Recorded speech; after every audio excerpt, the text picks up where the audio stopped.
Out day of my SteakAger Pro 40, and we've got a beautiful boneless ribeye on 45 days. I want to make sure that I say hello to all the new SteakAger owners out there on the SteakAger family group. Welcome, welcome, welcome.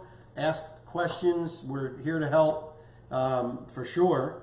And anyone that's considering getting SteakAger, don't wait. There is actually an October sale right now. $86, $85.99, something like that, off the price of a Pro 40 and a Pro. I think a Pro 22. Go to www.thesteakager.com. Find out more about it. And listen, the results are in. This thing works unbelievably well. I've done several of these videos, and I'm happy to do another one for you today. And I'm going to keep doing them. So yeah, welcome everybody. Welcome new and old alike. So here we've got this beautiful boneless, as I said, ribeye. I bought it at Costco. It's prime, and I'm really super excited. I can tell you right now, I've seen a couple of things. You know, I got a little overzealous in how tightly I tied the string to hang it, so it kind of dug in a little bit, but I'm not worried about it. Whatever I cut off of this thing is going into my pile of pellicle that I'm saving for dry aged beef stock. So none of it goes to waste in my household. Real important, have some sharp knives. You got a chef's knife, you can use a chef's knife perfectly fine. I've got my scimitar, not expensive, buy them online. This one is a Victorinox, and it does a great job on the meat. So we're gonna go right ahead. We're going to cut off the strings. This time I did a conventional truss. Some of you might have seen the speed rack that we're working on for trussing. So yeah, it's pretty cool, but this time I went conventional truss. And I'm using this twine. Question was asked. This is a nice heavy gauge. I think it's what they call a 24 gauge, which is how many strands there are in it. And I use this for my Subprimals.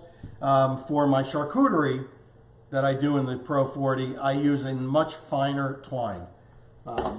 Just because you're at a higher temperature and there's more moisture, so you don't want this twine to, could attract some mold if you're doing it with charcuterie. So that's the only reason why I use the finer twine for charcuterie.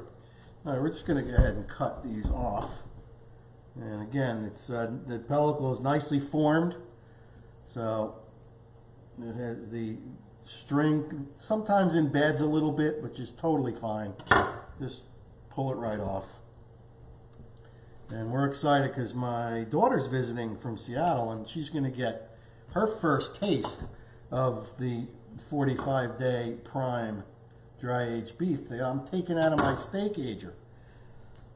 So kudos and hats off, and a hearty hello to Scott Cobrin, the owner and mastermind behind the SteakAger, and his team out there doing a great job, and Ryan the engineer.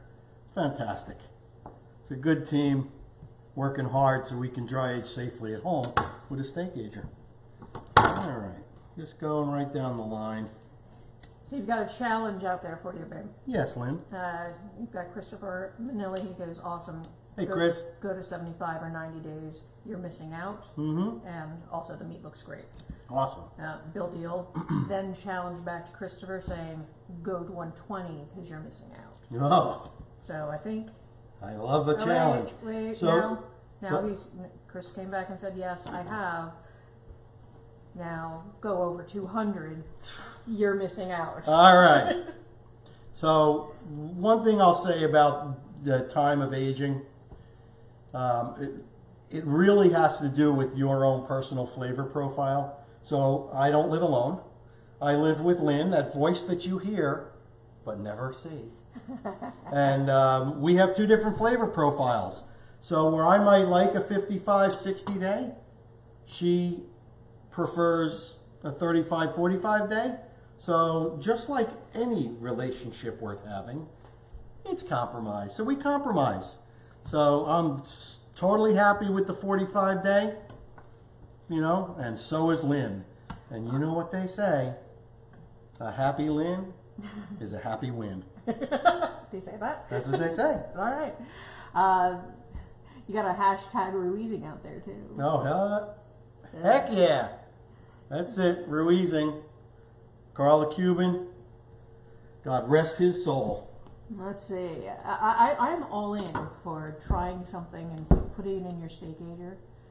Okay, you heard it here first, folks. I may not eat it, She may not eat it. but I think you should go for it. All right, string off.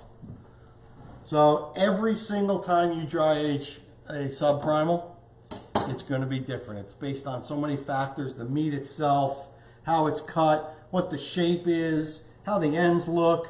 So every single one of them is going to be different. I mean, like this is optimally is not the greatest end. You can see that because I tied that the horizontal lines, it kind of sunk in a little bit. Again, I am not worried about it at all. So I'm going to cut off a fair chunk of it, and this is all going to be, maybe since it's so big, I'll go ahead and grind it. All right, we're getting our first look at the amazing Wow. marbling. How did I get this marbling from Costco? It's prime, first of all. Second of all, I don't settle for the 2 or 3 subprimals that they have out there. I knock, friendly on the butcher's window, and I ask him, I said, hey, I'm going to do dry aging this thing. Can you bring me out maybe 4 or 5 that I can look at? And then I will absolutely pick the one that I think has the best marbling and the one that I think has the smallest tail of fat. So when you have the subprimal, you can actually, when it's soft in the market in Costco, you can actually find that designation between the eye, this part, and the tail. So I will actually dig my fingers in and I can say, okay, this much is fat. Sometimes it's really big. I don't want to choose that one because I don't want to pay for fat, unless I need to make tallow. Then I'll gladly pay for fat. But yeah, you can see its marbling is absolutely beautiful. I'm going to grind it up. It's going to be perfect. And what I'd like to do is, and maybe I should have done it when I cut that off, is I want to cut it so it's even and straight. So I'm going to cut a little bit more off of this just so I can make that end flush. Man, this is going to be beautiful. Great smell to it. I'm going to spin it around. We're going to do the same thing on this side. I'm going to come in real close for that. All right.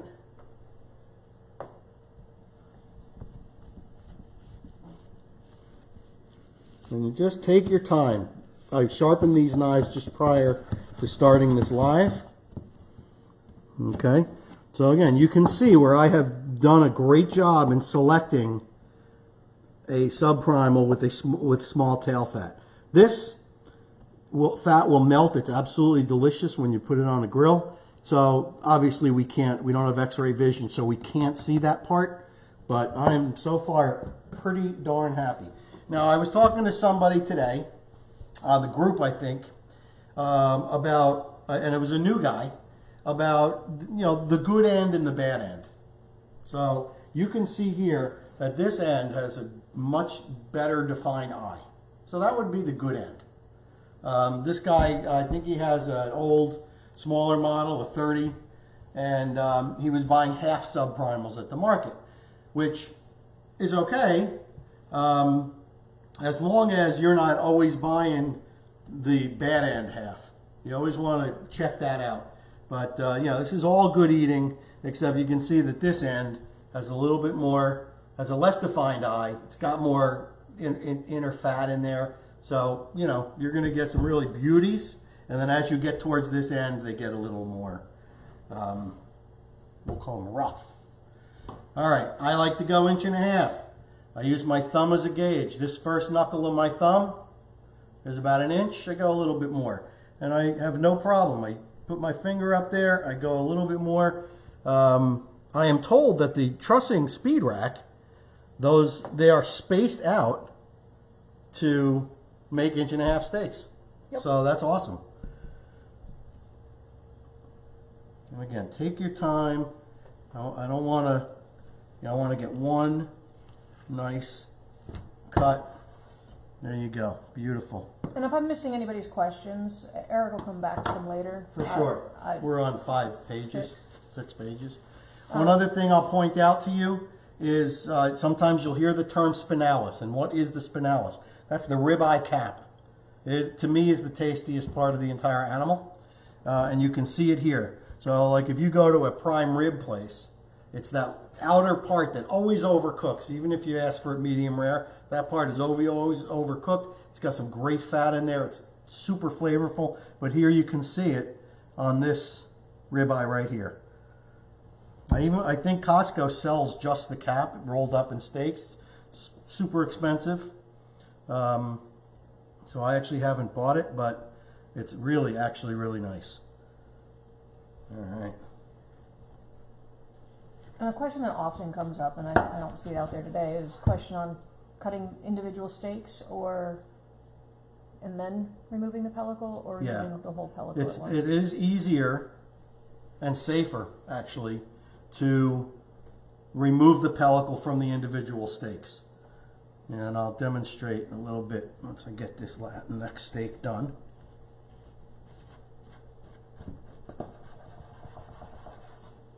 Okay, beauty.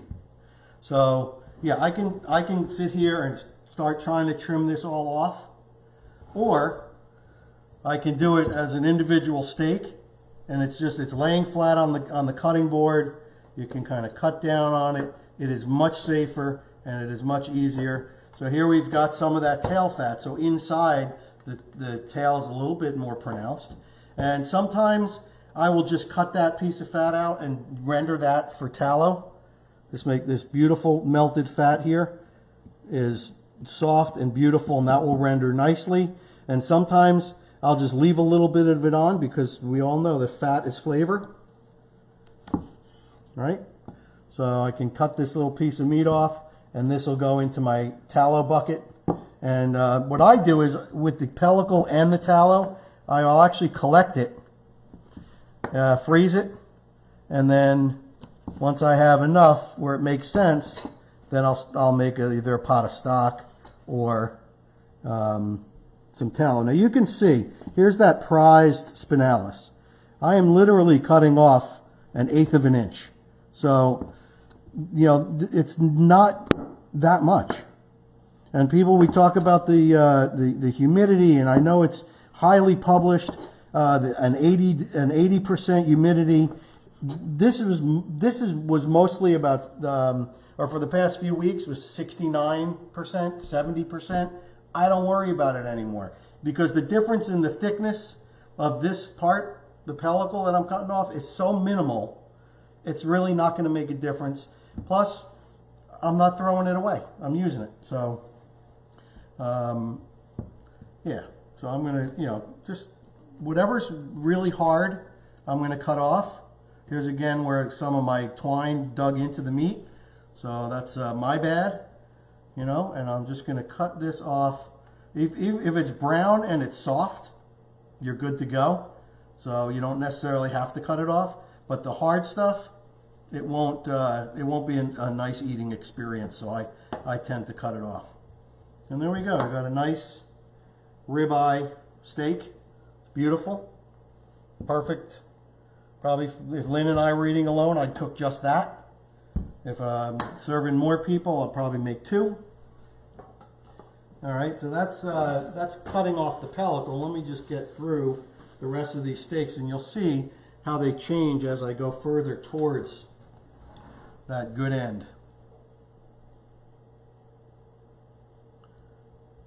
Now you can, of course, if I'm going 1.5 inches, you could absolutely, if you have a family to feed with young kids or whatever that don't eat as much, you could certainly go to that 1 inch and be perfectly fine. You could keep this whole and roast it for a holiday, Christmas dinner or Thanksgiving.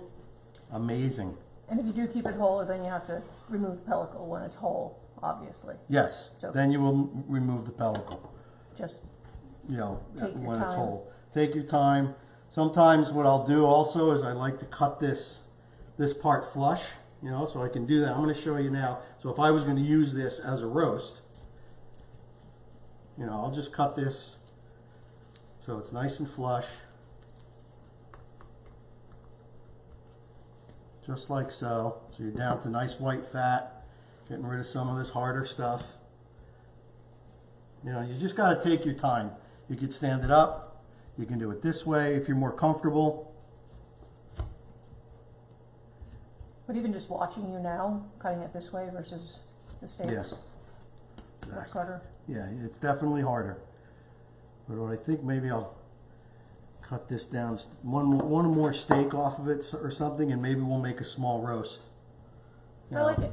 I've got a recipe that I saw that I want to do involving canoe cut marrow bones.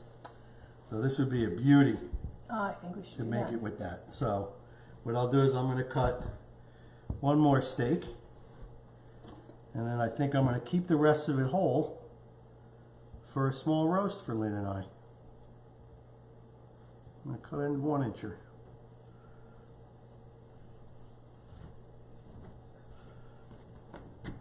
So what am I going to do with these steaks? Well, we're going to have dinner tonight, that's for sure. And the rest I will vacuum seal, put them in the freezer, and trust me, they don't last long because we eat dry aged beef quite often here, and I think you will too. So yeah, I'm going to keep this, and I'll trim it up, and I'm going to make this my marrow bone roast. How's that sound? I am fair, yeah. Nice. So Lynn's happy about that. And that's pretty much it. That is the breaking down of a ribeye from my SteakAger. I'm going to trim these steaks one more time to show you how to do it. And I tend to like to do a rounded edge instead of just cut flat down. So I'll start here and I'll kind of go around. It just makes for a nicer looking steak.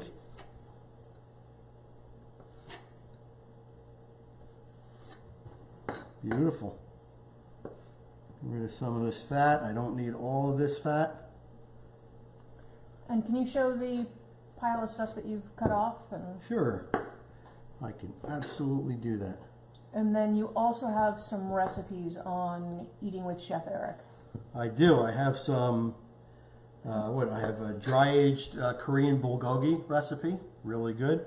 I think we've got a steak sandwich, You've got- sliders. I was also thinking of your, I think the tallow might be out there, but I definitely know The beef stock. Yeah. Yep, dry-aged beef stock is on www.eatingwithcheferic.com. Lots of good recipes over there, not just dry-aged ones. And that's it, guys. That is pretty much the process. Now, we're going to be loading up my SteakAger, which we'll come back and do. I'm going to be doing some dry-aged Berkshire, that's heritage breed pork. Very important to know the source. We'll get into that when I do it. So don't go too far. There's another video coming your way on this beautiful Sunday afternoon. So thanks for watching. Again, www.thesteakager.com for more information. Share it with all your friends. Share my Grateful Chef page and website, eatingwithcheferic.com, with your friends and family.